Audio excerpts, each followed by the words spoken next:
안녕하세요. 디스플레이 담당 멘토 데이아웃 김채연입니다. 이번 영상 아나패스 준비했는데요. 13년의 흑자 전환에 성공한 아나패스입니다. 이 흑자 전환에 성공할 수밖에 없었던 요인이 있어서 한번 같이 알아보려고 합니다. 이 IT 기기의 올레드 탑재량이 점차 성장하는 상황입니다. 성장성에 따라서 이 아나패스도 같이 성장할 수 있는 부분에 대해서 한번 설명해 보면서요. 그렇다면 14년 매출은 어느 정도 기대해봐도 좋은 상황인 건지도 같이 한번 살펴보도록 하겠습니다. 아나패스의 전망을 살펴보기 전에 아나패스의 매출 먼저 흐름을 살펴보도록 하겠습니다. 보시면 23년 매출액 715억 원을 달성했습니다. 한동안 부진한 성적을 딛고 어느 정도 성장한 모습을 보여주었는데요. 20년도 최고 실적에 비해서는 조금 부족한 금액이라고 할 수 있겠지만 20년의 적자와 달리 그래도 23년에는 작은 매출로도 흑자 전환에 성공한 모습을 보여주고 있는 모습이죠. 이 부분에 대해서는 여기 밑에 있는 것처럼 22년에는 와이퍼 부족 사태를 우려해서 안정적 공급 확보를 위해서 재고를 축적했던 상황이었습니다. 근데 22년에 수요 부진으로 인해서 22년에 재고가 많이 남은 상황이고요. 그 공급 확보를 위한 재고 축적을 한 상황이지만 팔리지 않아서 이제 그에 따른 적자가 생길 수밖에 없는 상황이었던 것 같습니다. 이 재고 확대가 23년에는 따로 없는 상황이었기 때문에 아무래도 매출 원가율이 낮아지고 그래서 이 흑자 전환을 할 수 있었던 상황인 것 같습니다. 앞으로의 전망치도 기대가 되는 부분인데요. 24년에는 100억 원, 1000억 원 이상 매출할 것으로 예상이 되어지는 것 같습니다. 영업이익 118억 원, 그리고 당기순이익 98억 원인데요. 최근에 있어서는 가장 높은 이익률일 수밖에 없겠습니다. 이런 예상을 이 되는 가운데 25년에는요, 2,842억 원으로 약 1000억 원 이상을 더 할 수 있다라고 예상을 된 건데요. 아무래도 이 컨센서스가 적용된 데는 이유가 있는 것 같죠. 성장성을 보기 전에 분기별로도 한번 살펴보면요. 보시면 24년 1분기 매출 369억 원을 달성하면서 전년도 동기 대비했을 때보다 약 3배가량의 높은 금액 달성했습니다. 영업이익만 놓고 보면요. 사실상 조금 그렇게 높은 영업이익률이 아니기 때문에 아쉬운 부분이 될 수는 있을 것 같은데요. 이 부분은 매출 원가에 따라서 요인이 많이 작용한 것 같습니다. 매출 원가가 높아짐에 따라서 영업이익이 감소된 것으로 보여지는데요. 이 부분은 사실 1분기이기 때문에 제품 판매량이 앞으로 늘어난다면 매출 원가는 조금 낮아질 수 있는 그리고 안정적이어질 수 있는 요인들이 있기 때문에 2, 3, 4분기를 지켜봐야 할 부분인 것 같기는 합니다. 그래서 어쨌든 24년 1분기 매출액이 증대된 것 자체는 긍정적이라고 생각할 수도 있겠고요. 분기별로 꾸준히 가고 있는 추세를 보여주기 때문에 24년 2, 3, 4분기도 빠르게 성장할 수 있을지 기대가 되는 부분입니다. 그렇다면 아까 말씀드렸던 것처럼 과연 이 성장성 어떻게 보길래 컨센서스 좋게 나오느냐? 네요. 아나패스는 여기에 보이는 이것 타이밍 컨트롤러라고 하고 이걸 줄여서 T콘이라고 읽습니다. 이 T콘이 하는 역할은요. 여기 또 보이는 것처럼 디스플레이 드라이버 IC라고 해서 줄여서는 또 DDI라고 하는데요. 이 디스플레이 안에 이 DDI가 굉장히 많이 들어가 있습니다. 이 디스플레이를 구성하는 수많은 화소들을 구동하는 데 쓰이는 칩을 의미하는데요.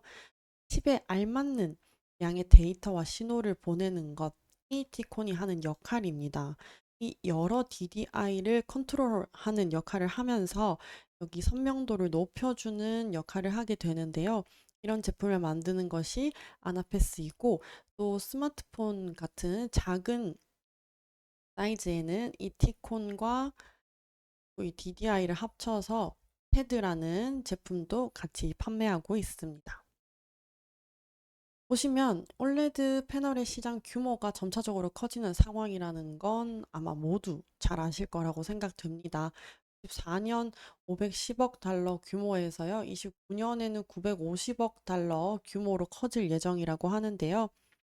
이 올레드 패널이 전체적으로 커지고 있는 와중, 특히 23년, 24년을 좀 단적으로 비교를 해보면요, 더욱 뚜렷하게 나타납니다. 23년에 비해서 4년에는요, 스마트폰의 수요가 훨씬 더 올레드 비중이 높아진 것을 알 수 있는데요. 이 부분으로 이렇게 봐주시면 되겠습니다. 스마트폰의 수요가 지금 LCD보다 올레드를 더 많이 전환한 것을 알 수 있고요. 또 태블릿 PC 또한 조금씩 늘어나는 상황이라는 것도 함께 알 수 있겠습니다. 또 이번 연도에도 관심 있으신 분들은 잘 아시겠지만 삼성 갤럭시 폰과 아이폰 그리고 아이패드의 올레드 탑재량이 늘어난 데에 따른 적용률도 좀 포함되어 있다고 생각해 주시면 되겠는데요. 이렇게 늘어난 모바일향 매출로 인해서 아나페스는 아까 제작하는 데 사용된다던 패드의 수요도 높아질 수 있겠다라고 예상해 볼 수 있는 상황이 되겠습니다. 또 추가적으로요, 현재 태블릿 PC와 노트북 모니터에도 올레드 탑재가 늘어나고 있는 상황입니다. AI PC가 주로 기업에서 생산성을 높이기 위해 도구로 사용될 가능성이 높다고 하는데요. 그런 점을 감안해 봤을 때는 이 상업용 PC 시장에서 AI PC 가장 먼저 채택될 가능성이 높다고 보면서 이 AI PC 시장이 더욱 커지게 될 것이라고 예상했습니다. 24년에는요, 현재 AI PC 2%로 시작했던 것과 달리 25년에는 16%, 6년 28%, 그리고 28년에는 64% 가까이 늘어날 것이다 라는 전망치가 나오는 상황입니다. 근데 이 AI PC를 굳이 얘기하는 이유가 뭐냐면요. 이 AI PC가 성장하는데 올레드가 굉장히 중요한 부분이 되기 때문입니다. AI 탑재 특성상 아무래도 소비 전력에 대한 이슈들이 나올 수밖에 없고요.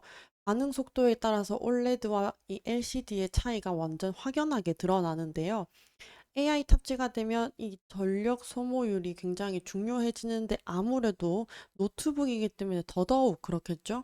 효율 간편하게 이제 다른 장소에 구애받지 않고 사용하는데 배터리 효율이 굉장히 떨어진다면 노트북으로서의 이점은 떨어지는 것과 마찬가지라고 볼 수 있겠는데요.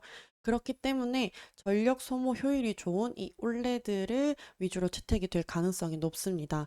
이미지를 보더라도요, 선명도는 올레드가 더 높은데 소비 전력 면에서도 아주 효율적인 부분을 볼 수 있겠습니다.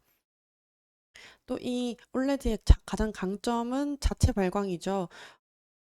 올레드가 화면 전환에 있어서 굉장히 빠르게 전환되는 부분도 있기 때문에 LCD보다 더욱 강점을 가진 데에 AI PC에 올레드가 탑재될 가능성이 높다. 그렇기 때문에 AI PC가 성장하고 시장 규모가 커짐에 따라서 올레드의 시장 규모도 커질 수 있다라고 볼 수밖에 없겠습니다. 그러면 이 티콘과 테드를 생산하고 있는 아나페스의 전망도 좋을 수밖에 없는 상황이 되겠죠. 이 주요 제품 매출로 보면요. 현재 올레드형 티콘과 테드의 수요가 더욱더 많은 상황입니다. 21년에 비해서요. 22년, 23년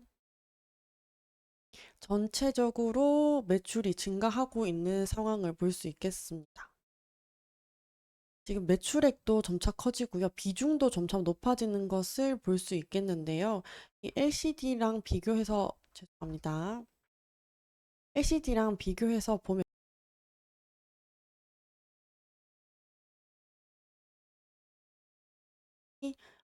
8.11%에서 4.5 그리고 0% 매출액도 점차적으로 감소하는 것을 볼 수 있습니다. 이 아나페스에서 더욱더 올레드 전망이 높아짐에 따라서 매출이 계속 증대될 수 있겠다라고 예상해 볼 수 있는 부분이 될 것 같습니다. 이렇게 이 아나패스가 23년에 흑자 전환을 할 수밖에 없었던 것은 올레드에 대한 수요와 함께 티콘과 테드의 매출량이 높아진 것인데요. 그렇다면 이 앞으로 계속해서 올레드의 전망이 높음에 따라서 아나패스의 매출도 높아질 수 있는 상황이라는 예상도 해볼 수 있기 때문에 아나패스의 앞으로의 매출이 굉장히 기대가 되는 부분인 것 같습니다. 그렇다면 혹시 또 아나패스의 2분기 실적 또는 다른 이슈들이 있다면 제가 준비해서 오도록 하면서 또 좋은 분석과 자료로 돌아오도록 하겠습니다. 감사합니다.